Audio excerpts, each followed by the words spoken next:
Hello, everyone. I'm CP Bialois, and welcome to the Writer's Mind. As many probably knows, I took last week off because I was toying around the idea of maybe doing this every other week since I'm doing a virtual writer weekly. I might still do that. I might go back to weekly. I don't know because I do discuss, like I said, the writing process and that one as I'm writing. So I may, use this one as this was supposed to be the home one, and that's what supplement that one actually might be the main one. This might be supplement. I don't know. We'll see how it goes. Playing around with both ideas. So this one might play off with certain thing I mentioned in that one, or vice versa. But one thing I thought we talked about this time is actually points of view, and that's I don't know if it's really a big deal anymore for the most part. But I know when I started writing, in the writing community, even just up till a few years back, till I took a break, I was doing something else for a little bit. Um, the points of view is just like it was almost like a war sound because a lot of people like myself, I love third person edition. I do. For me, it's the easiest form of storytelling. You can look at everything from a bird's eye view. And when you want to actually experience someone's character, you can zoom into that character. You can zoom out. And you can zoom into another one. You can go from character to character in a dialogue scene. The issues with it is because it's not the current accepted form, for lack of a better phrase, it's been given the term head hopping, and it's not head hopping. If you want to get technical with it, head hopping is when you go from point of view to point of view to point of view without a clear indicator or in the same paragraph. There's actually no indicator you're actually switching from one point of view to another. In omniscient, you indicate their switching point of view by doing something with their head. If someone is talking, he's just sitting and saying he's shaking his head. Indicates head, you're in his head. He says, I don't know, what do you think about that, Jake? Jake sits there and just scratches his eyebrow. I don't know, what do you think we should do? Things like that. They're always somewhere in the tag or somewhere in the action. They are doing something involving their head. They're either smiling, they're nodding, they're scratching eyebrows, rub their nose. There's also something that shows what's going on their point of view. It's a classic style of writing. It's just not the cool in vogue one now. It is what it is. Some people still use it, some people love it. I mean, I love it. I don't use it as much anymore, just because I've kind of it got a little annoying at times keeping track of so many characters. That's my main thing. So if you have a couple of characters, not bad. A lot of characters, it's kind of get a little bit headache inducing. So that's my main reason. I kind of switched back to doing it more of a like a third person limited.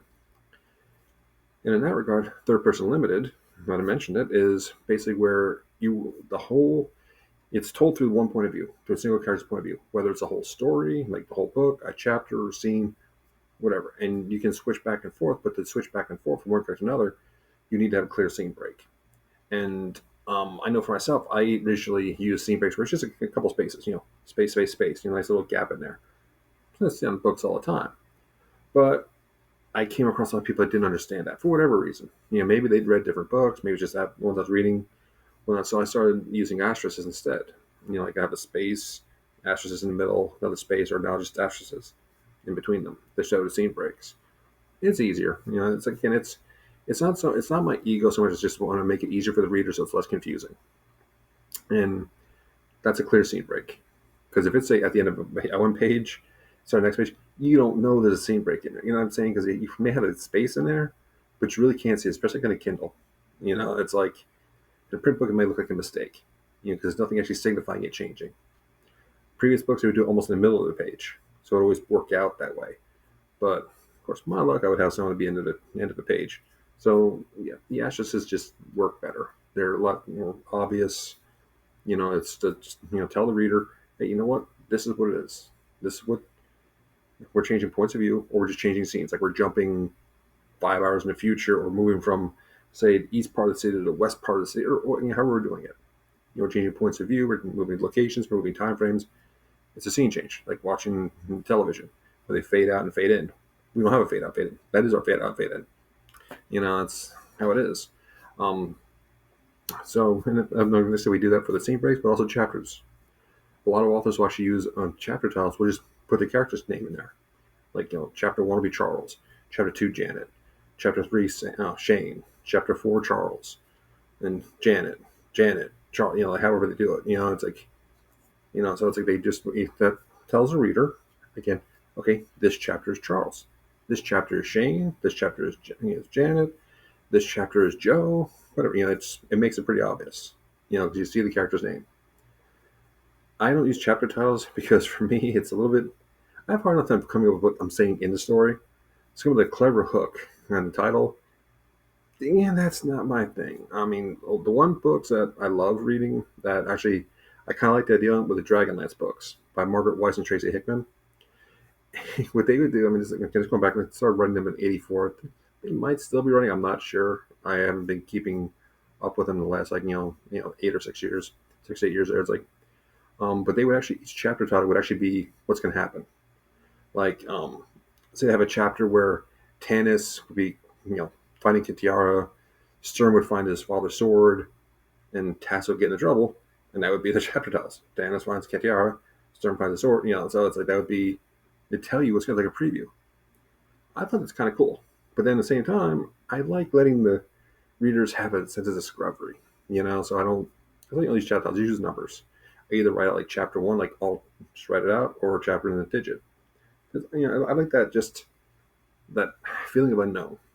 We don't know what's coming.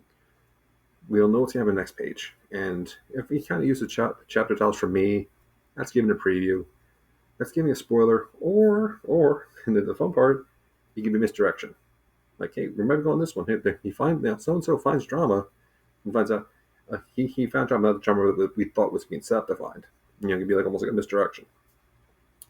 So that's one way to do it, like the chapter titles.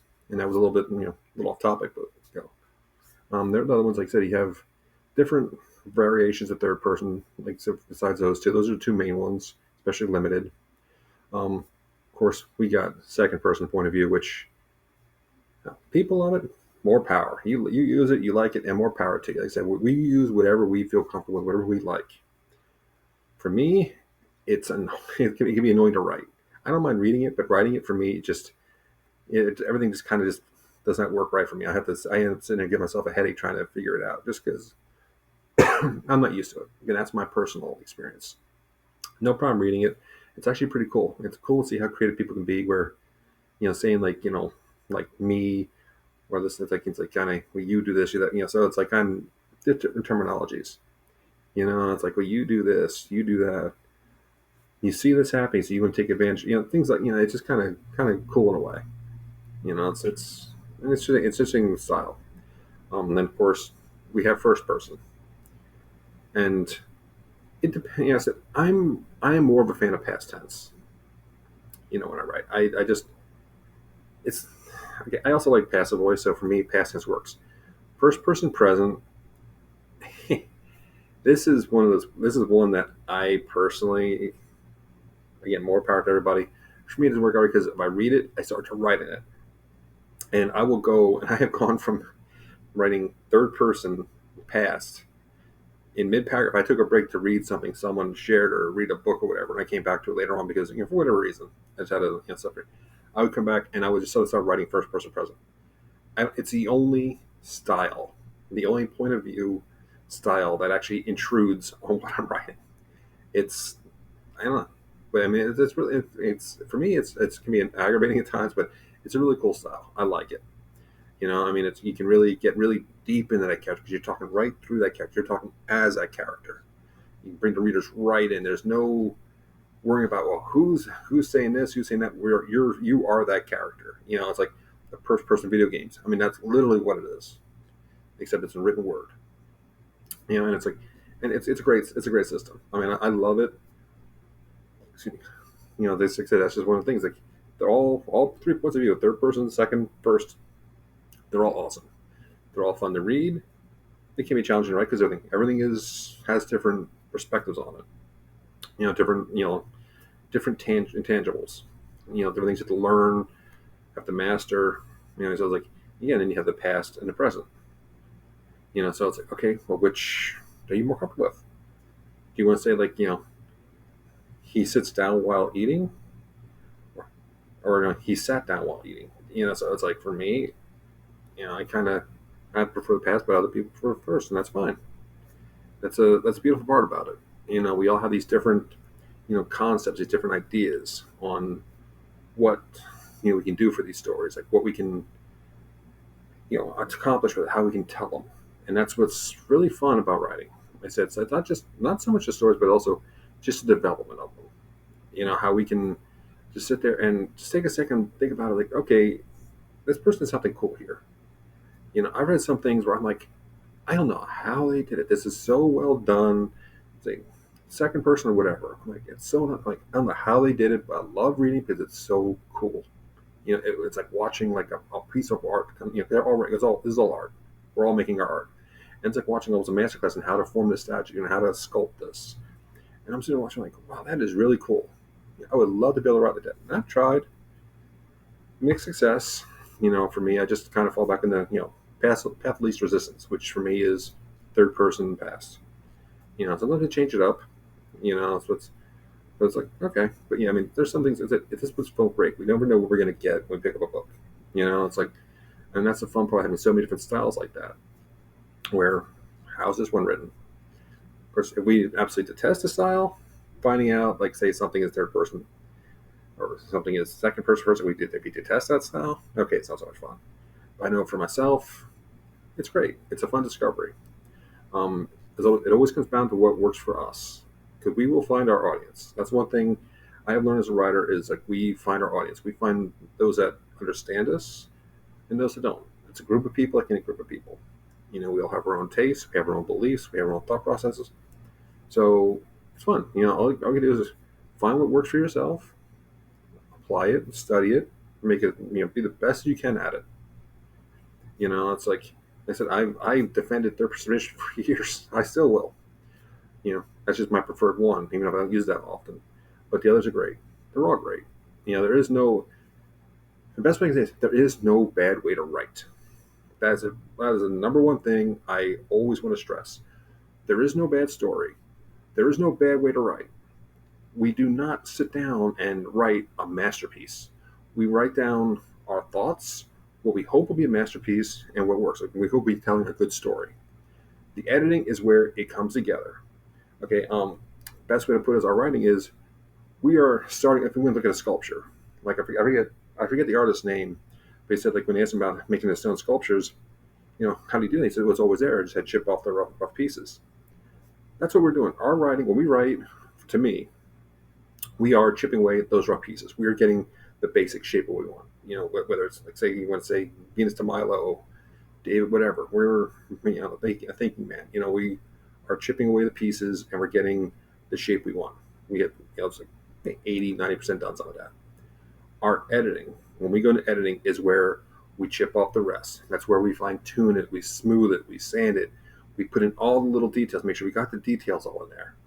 That's where we take what could very well be a steaming pile and we refine it into something that is fun, engaging, and can become a hit. It can be like the best story we've written. I mean, that's the whole thing. It's like for me, to me, there are no bad stories. There are no bad ways of writing. Because again, look at that process. We write the statue. That's a rough edge of a statue. We knock off all the big pieces. We get the basic outline. Then editing, we fine tune it. We make it into the final product. We make it into the final work of art. So the biggest thing we have is picking a style. How do we what kind of story we want to write? What kind of style we want to write in? How do we want to tell the story?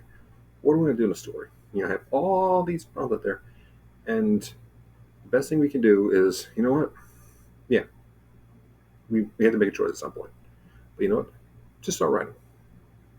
That's the thing. No matter what point of view you want to choose, just start writing. You'll find your voice. You'll tell your story, and whatever it is, that first draft, it's why it's a first draft. First drafts are almost never anything but garbage.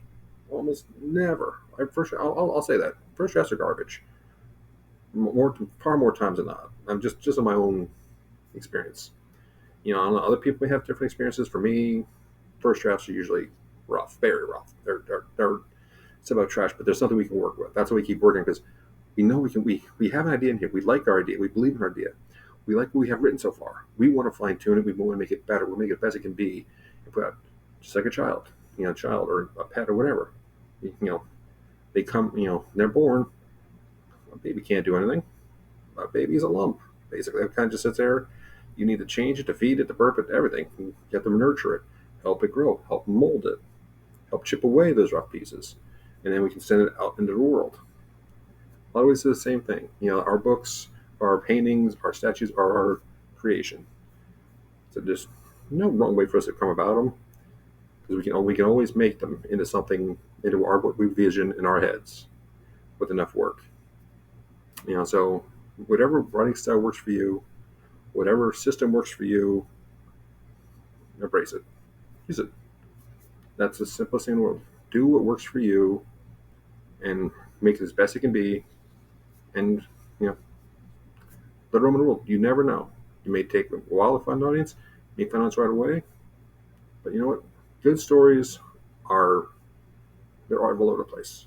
It's just you just have to find them. So if you have any problems on it, you have any questions, don't get bogged down with details. Just write how you feel writing it. You can work on your style later on. You can work on your point of views later on. That's what rewrites and editing are for. So whatever style we choose, it's the right style for us. And that's what matters. A little bit more rambling than I'd like to do in these usually, but there we go. Finally got my point out. But no, it's like, what point of view works for you? What do you like? Do you prefer third person, second, first? Do you like omniscient? Do you prefer limited? Do you like past tense, future, present tense? Let me know in the comments below. I'd love to hear back on it. Any thoughts on anything else? Let me know. You could please like, subscribe, and share. Appreciate you joining me. And thank you so much, and have a great day, everybody. Until next time, let your imaginations fly. Have a good one.